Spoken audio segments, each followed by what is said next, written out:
2 cup அளவுக்கு பொங்கல் அரிசி எடுத்திருக்கேன். இதோட 1 கப் அளவுக்கு இட்லி அரிசி எடுத்துக்கலாம். இது எல்லாத்தையும் ஒன்றா சேர்த்து வாஷ் பண்ணிவிட்டு ஒரு 8 மணி நேரம் அப்படி இல்லைன்னா ஓவர் நைட் நம்ம இதை ஊற வச்சு எடுத்துக்கலாம்.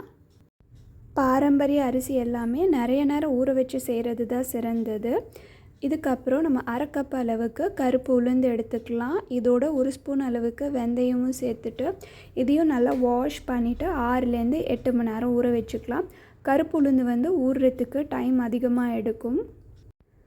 எல்லாம் ஊறின பிறகு ஃபஸ்ட்டு கிரைண்டரில் நம்ம உளுந்தை மட்டும் தனியாக போட்டு இந்த மாதிரி ஸ்மூத் பேட்டராக நம்ம அரைச்சி எடுத்துக்கலாம். அதுக்கப்புறம் நம்ம அரிசியை சேர்த்து அரைச்சிடலாம். இது ரொம்ப ஸ்மூத்தாக இருக்கக்கூடாது. அரிசி கொஞ்சம் கொரகொரப்பாக அந்த கோர்ஸ் டெக்ஸ்சரில் தான் இருக்கணும். இப்போது இது எல்லாத்தையும் நம்ம ஒன்றா சேர்த்து கையில் நல்லா பீட் பண்ணிடலாம். பீட் பண்ணிவிட்டு இதை நான் 2 பகுதியாக டிவைட் பண்ணிட்டேன்.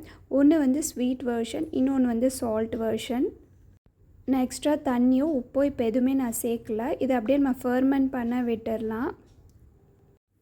8 மணி நேரம் கழிச்சு ரொம்ப சூப்பராகவே பொங்கி இருக்குது. இது ஃபஸ்ட்டு நம்ம ஸ்வீட் வெர்ஷன் பண்ணிடலாம். அதுக்கு 1 கப் அளவுக்கு ஜாகரி எடுத்துகிட்டு 1/2 கப்பு தண்ணி சேர்த்து நல்லா மிக்ஸ் பண்ணி எல்லாத்தையும் டிசால்வ் பண்ணிடலாம். இதுக்கு பதம்லாம் எதுவுமே கிடையாது. இப்போது அந்த வெள்ளை கரைசலை இதில் வடிகட்டி சேர்த்து நம்ம மிக்ஸ் பண்ணிடலாம்.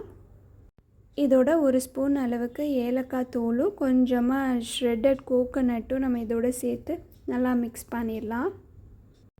இது இரும்பு கடாயி. ஸ்வீட் வெர்ஷனுக்கு கொஞ்சம் எண்ணெய் அதிகமாக தான் நம்ம ஊற்றணும். அப்படி இல்லைன்னா அது அந்த பேன்லேயே நல்லா ஒட்டிக்கும்.